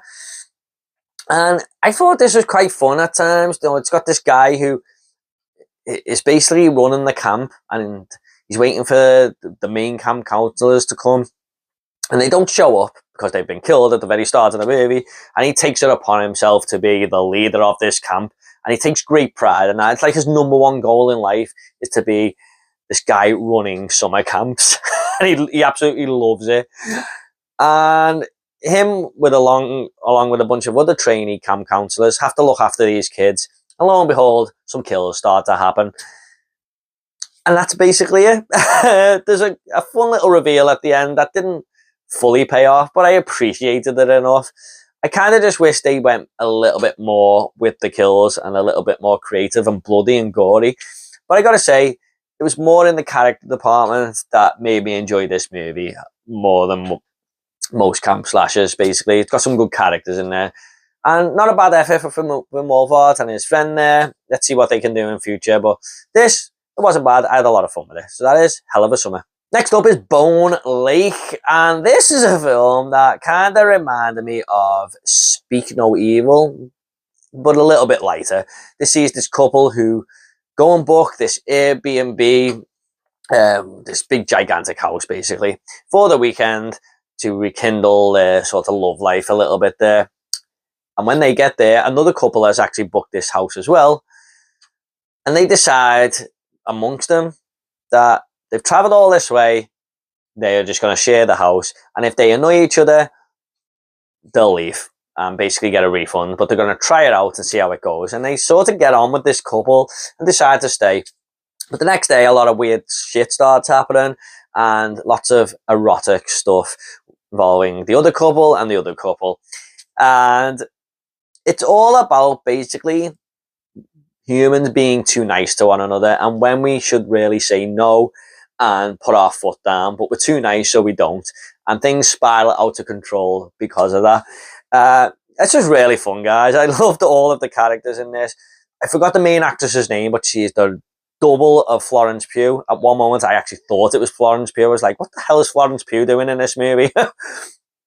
But the third act, man, is where it all lands. I mean, when it's all revealed and then we just go on this pure, fun, gore-filled last 30 minutes, I was having a time of my life. And yeah, I thought this was a really fun movie, guys, with a lot to say about relationships and humans just sort of basically being too nice, if you like. But yeah, really well shot movie. Had a great time with it. So that is Bone Lake. Next up, we do have Death of a Unicorn. And I thought this was a movie with a lot of potential. You got Paul Rudd in there, Jenna Ortega, two of the biggest actors working today. And it was going to be this creature feature about a menacing unicorn taking on these humans who at this remote mansion sort of thing. But it is actually the humans who are the menacing ones because they want to suck all the blood out of these unicorns and use it for cures and diseases, but that is going to come at the death of this unicorn family, basically. And the unicorns don't take too kindly to that, so it starts attacking these human scientist characters. And whilst that seems like a little bit of a fun concept, the novelty does wear off a little bit quickly there, and it just becomes a very basic creature feature that when I came out of the cinema, I kind of instantly forgot about it, and I haven't really thought about this movie ever since. There is some fun moments and some comedic aspects to the movie that sometimes have you laughing and sometimes don't really land at all. Jenna Ortega and Paul Rudd, whilst they are okay in the movie, I just don't think they bring much to it. They're very wooden personalities in this. They're characters that aren't their most memorable roles or anything like that. But I do think some of the unicorn carnage and stuff was fun. There's a Will Poulter, I knew I'd remember that name in the end. He's in this. He's the best thing about the movie. He was really fun in this film as this spoiled little rich kid and everything. But it just shows that it's another one of them movies that sends the message that humans can be worse than any other creature on the planet. And yeah, I think we know that now. It's been driven home to us many times. But yeah, it was just a decent little creature feature that wasn't too memorable. It was a little bit of a disappointing movie, guys, but it was still quite fun. So that is Death of a Unicorn. Next up, we have The Home, and this is a movie starring Pete Davidson. And a lot of people were giving this movie a lot of shit. Now, I didn't actually come to my local cinema, so I kind of missed out on it, but I did catch it when it came to streaming. I thought, oh, this could be a little bit of a dodgy movie. A lot of bad reviews for this. And I was really surprised by how much I enjoyed this one. This is the other movie that came out this year that takes place in an old person's home. And it sees Pete Davidson going to work this job at this old person's home to sort of get back on track with the law. He's in a little bit of trouble with the courts and everything, and he's got to do this or face punishment in jail. And he ends up really liking this job and feels like all the old people there who he strikes up these relationships with depend on him, and he feels like he's got a purpose in life. But there are some dark secrets in this home, and he starts to uncover and peel back the layers about this place as the movie goes on. He's been told to stay off the fourth floor no matter what, but of course the movie leads us to there, and things start to unravel and go down some sinister paths. Now, I thought this was really interesting. It went down some really fun and twisty avenues, and Pete Davidson was okay in this movie. He's not an actor that I've really ever warmed to that much, but I think this was the best role he's done so far of all the movies I've seen him in. And I really grew to like his character as the movie went on. And I really liked the relationship he stuck up with this older woman in the home, and she knows the dark, sinister secrets there. And the more he gets closer to it, the more it starts to unravel a little bit there. And you're always intrigued at the conversations they're having about this place. And I really personally wanted to do a deep dive into this home and see what the hell was going on. And I think the reveal was kind of fun. You know, it wasn't the best outcome that they could have went with, but what we got here, I thought it was a solid little flick, a solid little mystery sort of horror movie there that does something and tries to do something a little bit different there. So for me, this might be one that I'm on an island with, but I really enjoyed the home. I know a lot of you didn't, guys, but for me, I thought this was solid, because that is the home. Next up is Monster Island. Now, this was a cool little flick that just came out of nowhere for me. Just landed on Shudder, and I thought, it got a limited cinema release, so maybe there's something a little bit to it than just a streamer movie. But anyway, I went into it, and wow, I had a great time with this. This is about two enemies who are in the middle of this world war, and they are on this submarine, and the submarine crashes, and these two guys just wash up on this island, and they have to put their differences to the side in order to survive on this island.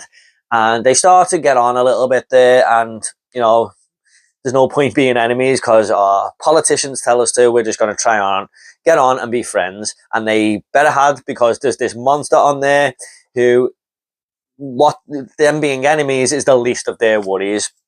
And they have to take on this creature that is just a menacing sort of lizard type thing there. It really harkens back to like the 50s monster movies where it is a guy in a rubber suit, and that's what I found to be charming about this movie. It pays homage to them films whilst bringing a lot of gore and a lot of tense action and a lot of Predator vibes to this situation. So seeing some of the kills here be awesome, and this creature just leaving no holds barred and just ripping people apart, and then seeing these two guys take it on was just a real fun ride. It's only an hour and 20 minutes long, guys, and it absolutely flew by, as you can imagine. But I had a lot of fun with this one. I really hope we get a physical media release of this, because I would definitely add this to my collection. Thought it was a real cool creature feature flick that, like I said, pays homage to all them 50s monster movies. So if that's your sort of thing, definitely give this one a go. That is Monster Island. Next up is The Ugly Stepsister. A lot of people had this one in their top 10 as well, and whilst I do think it's a solid body horror film, it didn't quite make it for me. I think this was a little bit overhyped to me. I was learning a lot of people from festivals and everything say, wow, this is just like the goriest body horror movie you've ever seen. And whilst there are some wincing moments in this movie with some scenes that you're going, oh, looking away and everything, I mean, I kind of thought the substance done it a little bit better there when the whole sort of gore department, or not gore department, but you know, the sort of wincing away scenes, if you like, where it's hard to watch. However, this was a solid little streamlined fairy tale, if you like, where it's taking this fairy tale but trying to do a serious thing with it and go down the more horror avenues. And it's basically about this ugly stepsister, the stepsister of Cinderella, who will do anything she can to get the prince, even though the prince kind of wants Cinderella there. And there's a lot of, I think it's like teeth being knocked out and everything. Eyebrows are sewed at one point, or her eyelashes were sewed onto her eyelids, something like that. And there was just lots of weird shit going on. And the mother of this ugly stepsister was just an awful character, was making her go through all kinds of stuff. So you really did feel for the ugly stepsister at times. You know, some of the stuff that she was put through by her mother and everything. It's just basically the mother putting her child to one side and saying, you do as I do so we can get into this family, basically.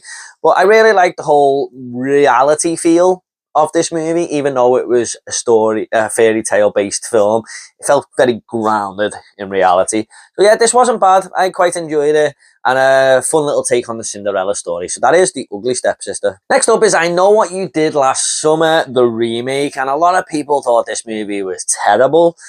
And whilst I can see a lot of grievances with this film and why people didn't like it, I had a fun time with this at the cinema. Now, I Know What You Did Last Summer isn't my favourite franchise or anything. I only really like the first one. I think the second is so bad it's good, and the third one is terrible. But this one, I don't know, I kind of liked it as much as the first, I think. Now, it is a very straightforward slasher for a lot of the movie, and it brings back a couple of legacy characters with Freddie Prinze Jr. and Jennifer Love Hewitt. And whilst I wouldn't say they bring too much to the table for most of the movie, I really liked a lot of the new characters here. Tyreek Withers, who was in this film, who I didn't really like in him, I thought he was pretty solid in here, along with the other cast members, especially the two main female leads. And they were just good characters to be around. It does copy the original quite a bit, though, in its setup. I think it's a crash, or they kill someone on a cliff, exactly the same as the first movie. And it's kind of just like rehashing all of that until we get to the kind of reveals at the end, which I did sort of see coming, but there's a bit of it I didn't see coming as well. And yeah, I thought the reveal and everything was kind of fun. A lot of people hate the movie because of this, but I don't know. I was happy with that because of certain things I do not like about a certain character. I'm not going to say too much more than that, but it kind of worked for me. So yeah, I Know What You Did Last Summer remake. I thought it was fine. I had a good time with this at the cinema. I'm a slasher fan, and this one did some cool stuff a slasher movie should do. I do think the kills could have been a little bit better, but there were some little cool ones here and there. I don't know. I enjoyed this one. And I really like the whole exploration of Southport and a little bit more lore given to this town as well. I like the way they explored that and give it a bit of a backstory. Not perfect, but fun. That is I Know What You Did Last Summer, the remake, whatever you want to call it. Next up is Fear Street Prom Queen, and I know a lot of people hated this one as well. But like I said, guys, I'm a slasher fan. I'm a slasher hound. So this one really did actually work for me, and I like the fact that it all takes place on prom night. It got a lot of Carrie vibes in there, and it's about this killer killing off all the nominees for being prom queen. Like all the girls who were up for being prom queen, the killer is taking them out one by one. And whilst I do think the ending was kind of predictable, I just had a lot of fun with the whole slasher aspect of it, just seeing people being picked off one by one. I really liked the main character in this film, thought she was awesome, and you really got behind her because everyone's just bullying her all the time and you feel kind of sorry for her, so that gets you invested in her a little bit. She did feel like the Carrie character, sorry to bring Carrie up again, but that's what she felt like. And I don't know, it was just a good prom slasher. I mean, there's not too much to say about this one. It doesn't do anything too out of the ordinary, but I think this had a killer soundtrack as well. A great 80s soundtrack with a great 80s vibe going for it. They really did capture the 80s there. So for me, I enjoyed this one, and it might actually be my favourite Fear Street film. But I know I'm probably on an island with that, and this is very high up. People will be calling me sacrilege and everything for putting this above The Ugly Stepsister and stuff. Shoot me. I liked it. So that is Fear Street Prom Queen. Next up, we have one of the most controversial movies of the year, and that is Shelby Oaks. This movie was doomed from the get-go because there's people out there who like Chris Stuckman, and he could have came out and made the next greatest Star Wars movie if he wanted, and people would have still shit on it. And that's a bad example anyway, because people shit on Star Wars no matter what. But you get my drift.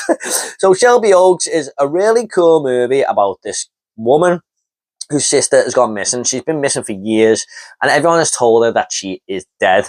But she has never ever give up on her sister and sets out to find her because she gets a little bit of an inkling or some information that she might actually still be alive. So she goes out looking for her, and it goes down some really dark paths there. And what she uncovers is a really dark secret, and where she has been for all these past years and what has actually happened to her. And this is done in sort of mockumentary, found footage, and just normal, straightforward directing there. So it's a mashup of different filmmaking techniques that really did work. I don't think he's just doing it to, totally shake the film up. It actually integrates very well with each other and complements itself every so often when it switches it up a little bit there. I thought the main actress in this, I keep forgetting her name, sorry guys. I probably should have wrote these actresses' names down and everything. She was fantastic. It was one of my favourite performances of the entire year. You really believed all the grief and everything that she was going through. And I think Chris Stuckman really did nail down some of the shots here, especially the opening scene where this guy just shoots himself in the head and everything. And the way he filmed that and done it all in slow-mo, I thought that was awesome. Nice to get Mike Flanagan involved. And I really do think that this is a good springboard for Chris Stuckman. People are going to say this movie's shit and everything. That is fine. I really enjoyed it. I did have a really good time with this. And where we ended the movie, I thought was a really awesome reveal. Now, it does play it a little bit safe at times. It's not going to do anything too out there. But, I don't know. I was just really, for someone I've took a lot of inspiration from, to see them make this movie, put it on the big screen and just have it be a little bit better than I expected, to be honest. That was really nice to see. So good luck, Chris, on all your future endeavours. I thought this movie was a great directional debut. So that is Shelby Oaks. Next up is Dead Male, and this was one that just came to Shudder, and I was scratching my head a little bit going, what the hell is this? And this is one of the most unique original movies that I've seen all year. This sees this guy sort of kidnapped by somebody, and he's escaping the house, and he's got this letter, and he posted it in the post box before being dragged back into the house. And it's kind of a help me letter, and it's up to this guy who works in the post office to try and track where this letter came from, because there's no address or anything on it. And it's basically called Dead Mail, when you get some mail and you have to find out where it's come from and get it to where it's meant to be going. But what I really liked about this film, guys, is the 3 different perspectives that we got it from.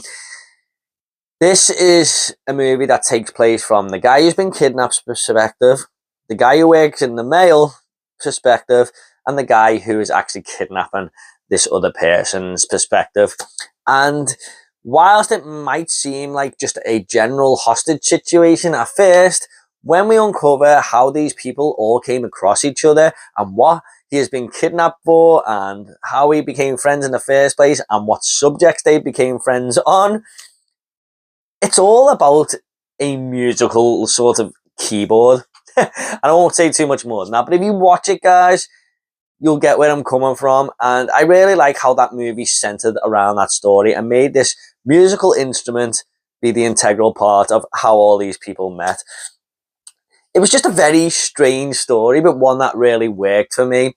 And I thought there were some really solid performances here, especially from the guy who is the kidnapper. Bit of a weird character, but,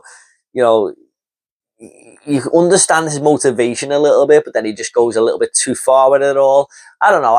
It's got a very vintage feel to it, a very retro feel. It takes place in the 80s, but it's not the type of 80s that is all fun, colourful, and pops out the screen. It's kind of the dull, depressing, browny grey that the reality of the 80s kind of is at times. So goes down that path really, instead of, trying to be all this fun 80s style, and that really worked for the movie. There's also these little weird sound effects with these little synths here and there that just works well with the story because it's all about this musical keyboard, if you like. But yeah, guys, I thought this was awesome.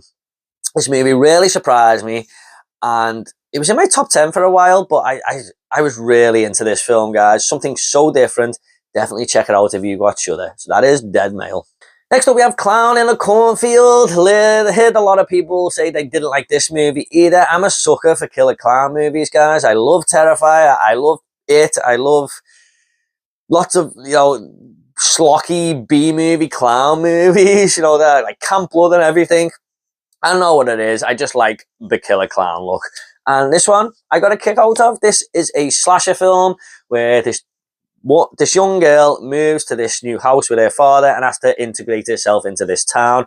She meets lots of new friends along the way, but this town is basically home to Frenzo, who is he's like the mascot of the town because of, I think they have this factory where it produces, what was it wheat or something, or corn, obviously, and Frendo is like the mascot of this produce that they have. But there are people going around in this Frendo outfit, killing people along the way. And it's just a very basic slasher movie for about 45 minutes there. And it does something a little bit different with its reveal and goes on from there. And I thought that was really fun and something a little bit different. I had a lot of fun with this. I thought there was some really cool kills in here. And the reveal, whilst being a lot of animated style, it was fun. It was what the movie's vibe was going for. So I quite enjoyed this one, guys. I thought the main actress, the main protagonist we had here, was a really cool character to get behind and everything. And yeah, it's based on a series of books, so I know they're very popular, but hopefully we'll get another one of these. I'm a little bit high on it more than most people, but like I said, I just love the killer clown type subgenre. And this one worked for me, so that is Clown in a Cornfield. Next up, we have Dangerous Animals, which is a shark movie with a little bit of difference in there. Think of Wolf Creek out at the ocean. This is about this guy who kidnaps women and basically lowers them into the ocean to be fed to the sharks whilst he films it all on a video camera. Sounds sick enough? Well, it is. And this is Jai Courtney playing this absolute psychopath, and he is just chewing the scenery in this movie, having the time of his life. And he kidnaps this woman, and basically it's about her trying to escape the clutches of this guy before she becomes shark bait, basically. But I thought the main protagonist, the main woman in this, was awesome. One of my favorite protagonists of the entire year. She just grows in confidence as the movie goes on. You can see the strength behind her and everything, and you want her to kick this guy's ass. But there are some really menacing and tension-filled moments in this when he is lowering women into this shark pool alive, and you're just like, what the hell is going to happen here? You're just waiting for this shark to come and snap this person in half. So I really like how the movie dealt with all that tension building and everything, and it was just a really cool movie. It's a shark movie with a little bit of difference in there. One of my biggest surprises of the year. I didn't really know about this movie, and I just thought, oh, a shark movie at the cinema, I'll go and watch it. Went on my own. It was pretty empty, and I just sat there and had the time of my life. So that is Dangerous Animals. Next up is 825 Forest Road. Now, I know a lot of people did not like this film whatsoever. It's got a low score on IMDb. I think it's at like a 5. But man, I had a great time with this. And this is a movie that actually scared me as well. One of the very few movies to do it this year, alongside The Man with the Black Umbrella. This is another film that takes place from the 3 different people's perspective, kind of like a few other films I've done this year. And it's all about this haunted sort of town. And the more you look for this cursed woman who is meant to rule the town, she will come for you. She doesn't want you looking for her. And the more you look, the more danger you go into. But I really liked how we had this situational thing in this house where the 3 different protagonists will see it, and then we'll jump back to another person and then another person. That really worked for me. And each time that the end of that protagonist's chapter was coming, it really had you on the edge of your seat and scared the shit out of me. I had my wife on the couch there, and I had to wake her up and say, listen, just wake up a minute, because I just can't take what's actually about to happen here. Yeah, it was. I've got to give props to movies that scare me, guys, because they don't really ever do it, but this one did. And it's Stephen Cognetti who directed this, who made the Hell House movies. And the irony of that is, this was actually the better movie compared to that fifth Hell House film. That was absolute trash. Now, there are a lot of terrible reviews for this film on Letterboxd and everything. I'm probably on an island with this, guys, but I absolutely loved this film. I thought it was pretty damn awesome, and I was happy to see Stephen Cognetti give something like this that wasn't just stuck in the found footage genre and actually went for it and still managed to scare me. I thought this was a cool little story. I really enjoyed it. Shoot me. That is 825 Forest Road. Next up, we have Presence. Now, this is a movie kind of like Good Boy, where it's not taken from a dog's perspective, but it's all taken from the ghost's perspective. So, two ghost stories that we've had this year, taking perspectives of something we haven't seen before. Now, this wasn't really too much of a horror movie, guys, but it has a paranormal aspect to it, so I threw it in there. And this basically sees this family living in this house, but every shot is taken from the ghost's sort of point of view there. And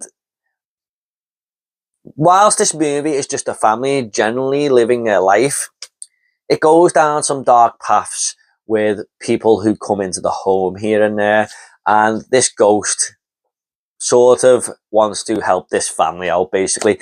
I don't really say too much more than that, but I really liked the original idea we went with here. It really worked. But don't go into this movie expecting the ghost to be the sort of scary thing about it, because it's something else, really. The ghost is kind of the protagonist of the movie, if you like, the hero of the film, if you like. So just have that going in. But it's only like an 80-minute movie, guys, and I thought this movie was really interesting. I really had a good time with it. Something original and different, I thought, and it really worked. So that is Presence. Next up, we have Heart Eyes, a Valentine's slasher movie that is part rom-com, part slasher. Basically, a lot of this movie just feels like a rom-com with these two characters sort of dating and everything and having their ups and downs, and next minute this killer just comes on the scene and starts to try and take them out. And at times you almost forget that it's a slasher movie because there's so much heavy rom-com aspect to it. And then when the slasher side of it comes in and this killer starts chasing me, you go, oh yeah, I came here for the horror type of thing, but you kind of get invested in the rom-com thing as well. But yeah, I thought this was a pretty cool slasher. I've heard a lot of people who weren't too hot on this one either. Really like the design of this slasher killer with these heart eyes and the way it lights up in the dark and everything. Such a cool look. Some great kills in here as well. I mean, I say that for a lot of slashers, but that's really what it was. And I just like the exploration of these two main characters who you're not quite sure on, but as the movie goes on, you get really invested and want it to work out for them as well. The reveal was kind of meh, but everything apart from that, I had a good time with it, and I thought this was a really cool Valentine's horror flick that you can watch with your partner around Valentine's Day. So February is just around the corner, guys. If you missed this one, check it out this February. So that is Heart Eyes.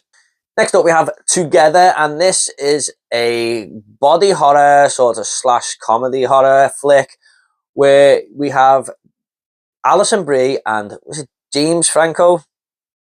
Or Dave Franco? Dave Franco, isn't it? Yeah, I think it is. Anyway, I'm sorry if I'm getting them mixed up. We're a real life couple who basically moved to this town, and once they get there, one of them gets infected with something which really makes them pull their partner towards them more and can't really be without them, if you like. And it's a really fun social commentary on toxic relationships, codependency relationships, basically a relationship where you've been in with your partner for years. You can probably relate to this a little bit there with all the stuff going on with this couple. But once it starts going down the body horror aspects, there were some really fun moments going on here, especially a scene in the bathroom where these two characters are literally stuck together. I don't want to say too much more than that, but you will never ever listen to Spice Girls 2 Become One in the same way ever again. I thought it was really fun to see these two characters on screen together because they are a real life couple. It really works well on screen and they got a good chemistry going on and everything. So Together was a real fun body horror film that I think is definitely worth your time. And that last 5 seconds of the movie, man, I was like, oh, what a point to end on. So that is Together. Next up, we have Companion. A lot of people may not think this is a horror film, and I could see the point, really, but I'm just going to throw it in here. This is another movie that explores toxic relationships and everything, where it has these two characters, Sophie Thatcher and Jack Quaid, in a relationship together. And about halfway through the movie, there is a twist. And I won't say what it is, guys, in case you haven't seen it, but there is a twist, and things start to get out of hand, really, with these two characters. And they go and stay in this cottage, sort of outback house, really, that with all their friends. A lot of horror movies do that these days, guys. Don't think that is just the basic storyline of them, to get them secluded and isolated somewhere out of the way. But once this twist happens, the movie sort of turns on its head for the second act and goes down some real fun and sinister avenues at the same time, and lots of gore and blood and stuff ensues, with some real fun kills and everything like that. But that is not the only twist and turn that we got here. It carries on and does a few more of them throughout the movie. I think Sophie Thatcher is awesome in this, along with Jack Quaid. Jack Quaid is an actor that is slowly growing into one of my favourites that's working today. I can kind of watch him in anything. But the chemistry between these two is awesome. Two really great actors in the one movie here. Really liked what they did on screen together. But it's just a real thrill ride. Like, from beginning to end, I was having the time of my life. I really thought this was going to be in my top 5, maybe, very early on. We got it in January, and I was like, that is going to be high on my list at the end of the year. How many films going to actually beat this? But lo and behold, they did. But this is a really fun one. Really recommend it, guys. Pretty fun, pretty damn fun movie that, you know, just has a lot to say, really. So that is Companion. Next up, we have Black Phone 2, and Scott Derrickson, who directed the first one, brought us this sequel here because Joe Hill, the writer of the first movie, actually phoned him and said, "The Grabber is calling from hell," and that gave him the idea to make a second movie. And this basically sees the Grabber, who is actually coming in people's dreams in here, and it's all like a Nightmare on Elm Street, basically. He's kind of like the Freddy Krueger of this franchise now. And when I heard that was happening, I was like, oh yes, we're not really getting any Freddy Krueger movies anytime soon. This will have to do. And this is the closest you're going to get to a Nightmare on Elm Street movie. And sees the two kids from the first film sort of having trauma and trying to get past the events of the first movie, but this Grabber is sort of coming back into their lives, invading their dreams and everything, and it's up to them to try and stop it. And they go to this like summer camp that is actually snowed in, by the way, so I thought that was a fun location to have a summer camp with turned on its head with snow and in the cold sort of environment. Never actually seen that before. But they know it's the origins of the Grabber, and they're trying to find out a lot about him. And we do learn a lot about the Grabber and everything, and where he came from, and, you know, the story behind his roots, basically. And it's got a connection to their mother and everything. So I thought that was really awesome with all that. But when the Grabber actually comes into it later on in the film, I think Ethan Hawke stepped it up here, and it was a really sinister character in this film. He is really creepy, really, you know, unnerving, and really gets under your skin, and he just wants to kill people, basically, in the most horrific ways. I really liked how we went into the dream world and the real world, and in Scott Derrickson kind of changed up the filter and the aspect ratio a little bit there, just to let you know where you are. And, you know, seeing like Madeline McGraw, who's the main actress in this movie, done a fucking great job. She, you know, going into her dreams and then coming out with injuries and stuff, it just had all them Freddy Krueger vibes about it. It really did work, guys, and I thought this was actually better than the first film. So that is Black Phone 2. Next up, we have Frankenstein from Guillermo del Toro, and I didn't know what to think going into this one. I just thought, you know what, I'm going to give it a go. He's a great director. Let's see what happens. And I was just blown away by this film. I thought this was awesome. One of the visually best looking films of the year. Every scene in this film, especially in the second half, is just lit up, and you're just looking at it and going, wow, this movie looks awesome. The attention to detail here and everything, it's just a fantastic looking movie. But this is another film that takes place from different perspectives. So in the first half of the movie, we've got the perspective of Frankenstein, and in the second half of the film, we've got the perspective of the monster, played by Jacob Elordi. And Oscar Isaac plays Frankenstein in this, who is awesome, by the way. Such a fantastic performance by him. But the movie's got a lot to say about, again, the human being worse than the monster. But I think this one hammered it home the best out of probably all the movies this year. That message that we get a lot in movies these days. But, you know, just, it's got like a romantic angle in there. I do think that was the weakest part of the film. I love Mia Goth. She is my favourite actress working right now. That was the weak point of the film. I wish they would have drove that home a little bit there, because she's got like a romantic connection to both of these, the monster and Frankenstein. But apart from that, guys, I thought the story was awesome. It was 2.5 hours long, but it didn't feel that. It felt like it just flew by. It felt like a 90-minute movie. And the opening scene is awesome because it gives you a little hint of what this monster is capable of, who's been created by Frankenstein. So it locks you in straight away. So fantastic movie, guys. We'll definitely pick this up if they do a physical media release. I'm sure they will.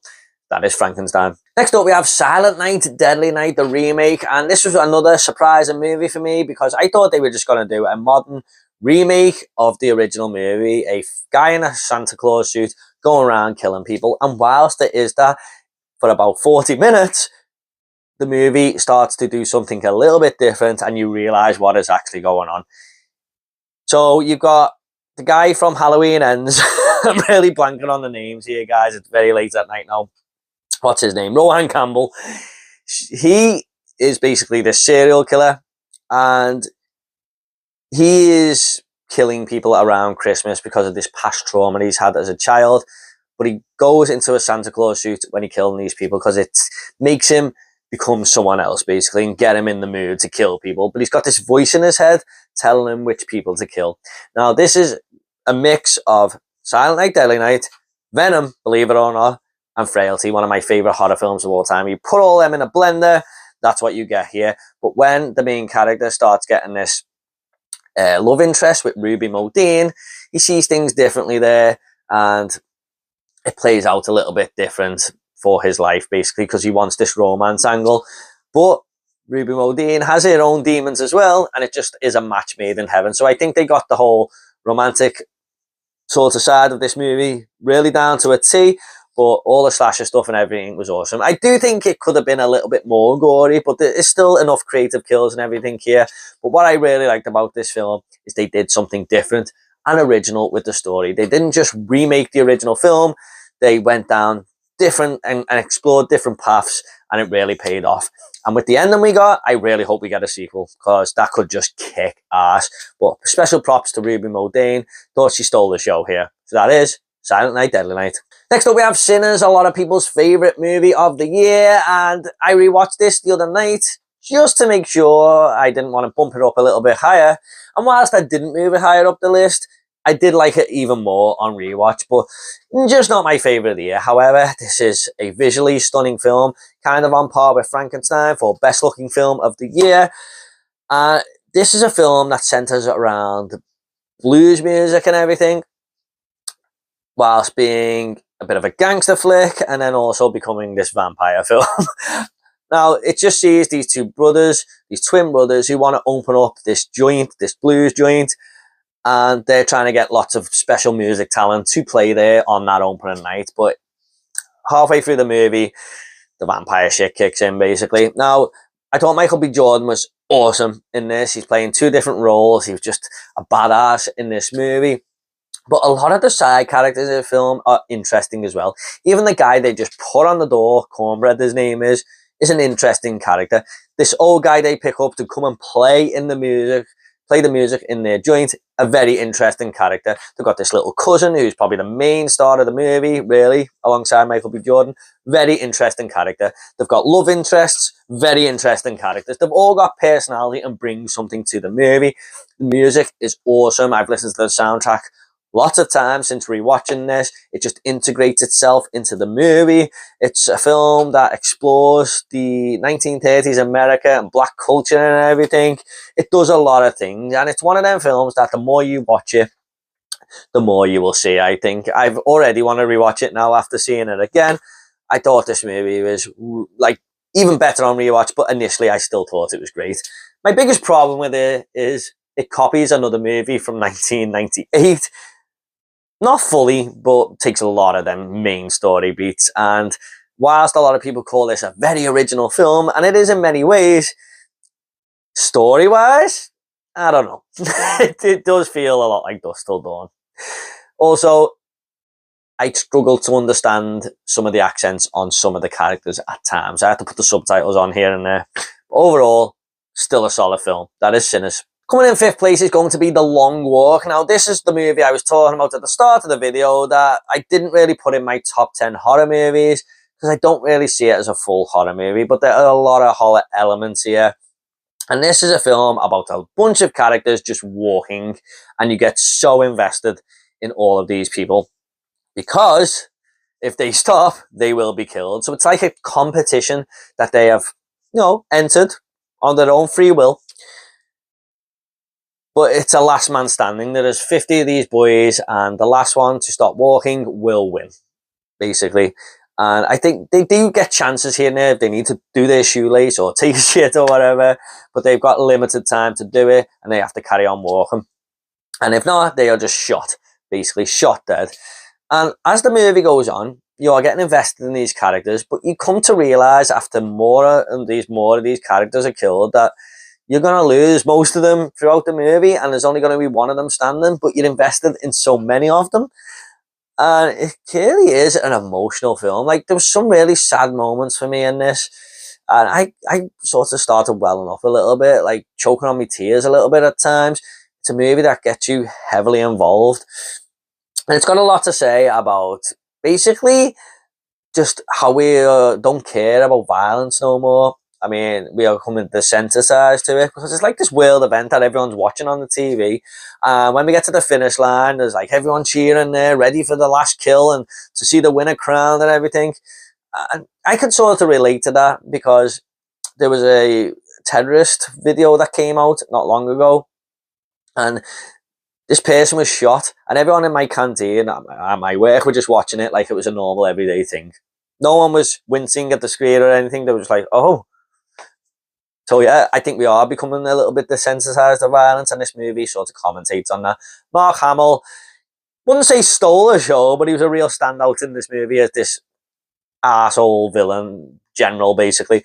But yeah, The Long Walk is a movie that I didn't think I'd ever want to watch again, but after sleeping on it a few times, I really can't wait to watch it again. This is a mixture of Stand By Me meets The Hunger Games.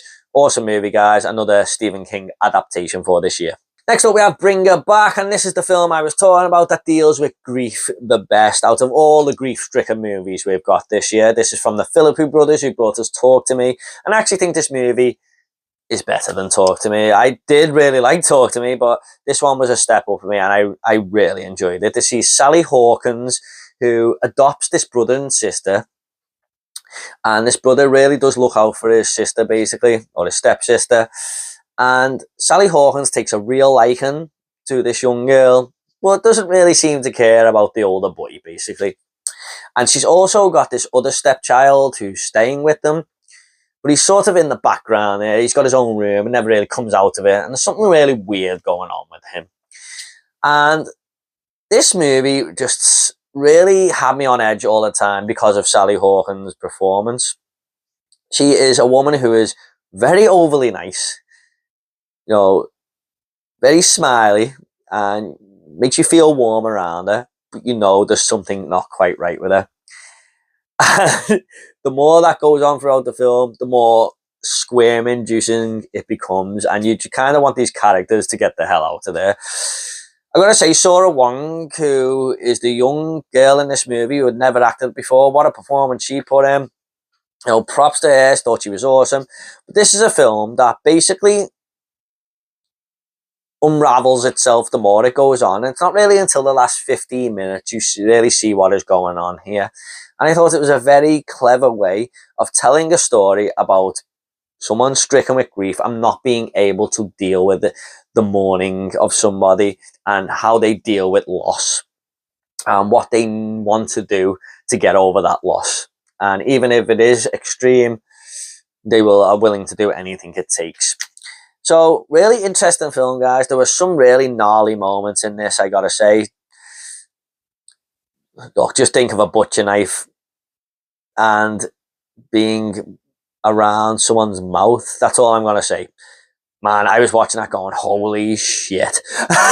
So yeah, one of the best horror moments of the year, that, with the knife. But yeah, really enjoyed this one, guys. I'm really excited to see what the Philippou brothers are going to do next. Really interesting film. Great performance, mainly from Sally Hawkins in there, who put one of the best horror performances of the year. So that is Bring Her Back. Next up, we have Final Destination Bloodlines. Now, this is a film I just had a lot of fun with at the cinema. I love this franchise. I think it's so fun. I love all the inventive kills and everything. And this one, I thought was going to just do the same. A scenario at the start of the movie, and then death comes after all these characters. And whilst it does have this big opening at the start of the film, it's not quite that. It's jumps forward 60 years. And because this woman who wasn't meant to survived this disaster, basically, she's gone on to have a family, and then all these other families have spawned out of that. And death have been coming after all of these people for years. And we are at the last bunch of characters now who death has not really killed off. It's about this young woman who's trying to save her family, basically, because they are the last of this bloodline from this woman in the 1950s. I thought that was so clever to do that. We've got some great kills in here. Once again, a lot of people talk about the MRI machine kill, and whilst it is awesome and one of the best of the franchise, my favourite one was the garbage scene kill. What they did just before that kill happened was genius to me. And then when you actually see the kill happen, after what they've just been talking about, you're like, that was awesome. What I really loved about this movie, though, guys, is the send-off we give Tony Todd. He plays the character called William Bloodsworth across the first 5 movies and this one. And you don't really understand his character. He's just a character who comes along and warns these people about death. But this movie gives him so much more and makes his character something totally brand new and something that we can understand when we watch them first 5 movies again. What a send-off for this guy it was. Really felt bad seeing him in this, you know, really looking thin and everything, but a great send-off for Tony Todd. And this movie, it just was a lot of fun, guys. I had the time of my life at the cinema with this. I know a lot of people will say it's sacrilege to put up above Sinners and everything, but it entertained me so much. I loved it. So that is Final Destination Bloodlines. Second place, we do have 28 Years Later, a movie I've seen a lot of people very mixed on, mainly because of its ending, but seeing this world created by Danny Boyle here and Alex Garland was jaw-dropping to me. It just feels like there is so much to explore with this 28 years that have passed since this outbreak. I mean, it's about this young kid who basically wants to go and find this doctor in this world full of zombies, basically, or virus-infected people, whatever you guys want to call it. And he takes his mother along to find this doctor that he's heard of so he can get her better because his mother is very ill.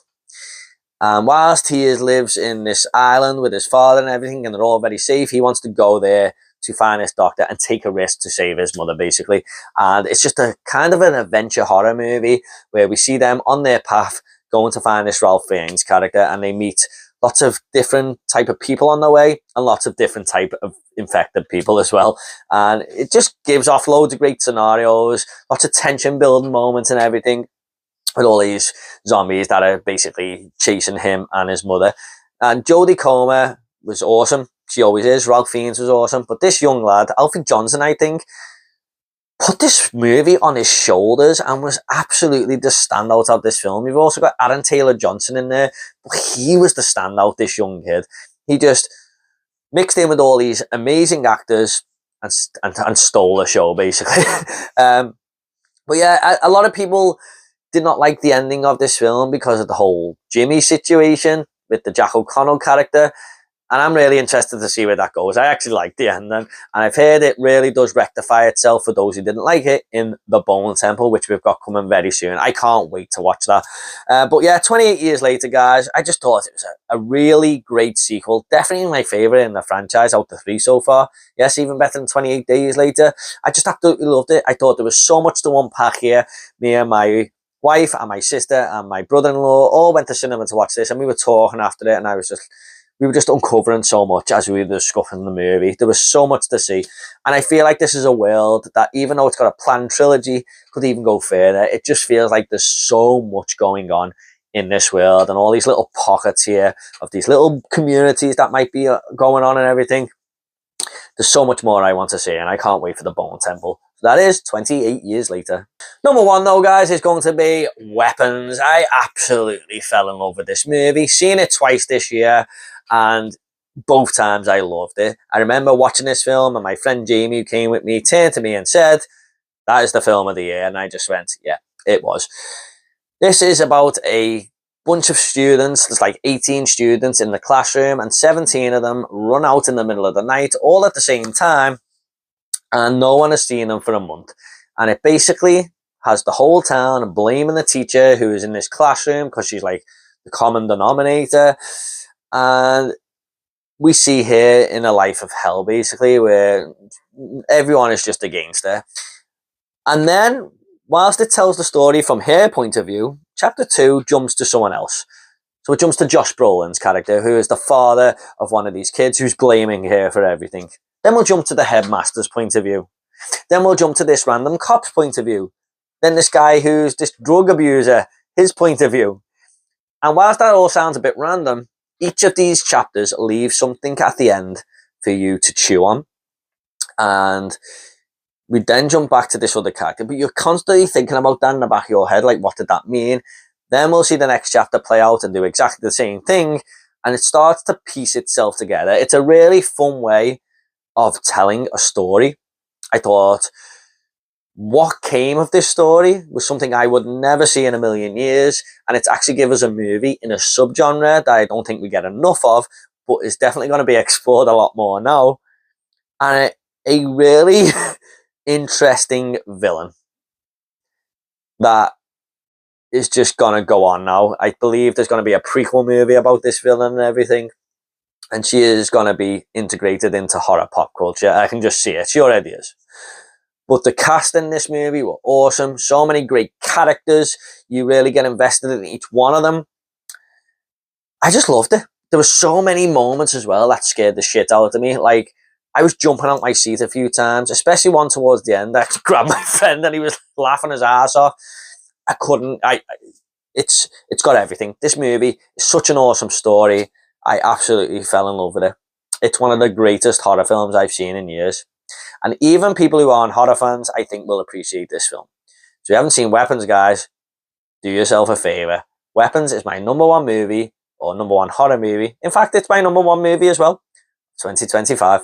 Okay, guys, hope you all enjoyed this video. A bit of a long one. If you're still here, I thank you very much. What do you think of this ranking? If there are any ones I missed that I should check out, and what are your favourites of the year? Please do let me know in the comments down below. Don't forget to check out my other end of year list. I'll leave them in the link down below as well. I'm also going to try and do my top 10 first time horror watches of 2025, which will be any movie that isn't in 2025 that I watched for the first time that year. So it could be from 1960, 1970, 2024. So look out for that as well, guys. Lots of reviews coming and everything this year. It's going to be a good year, I think, on the channel. Thanks so much. If horror is your sort of thing, please give this video a like and subscribe to this channel. It really helped me out. You all take care. I'll see you all in the next video.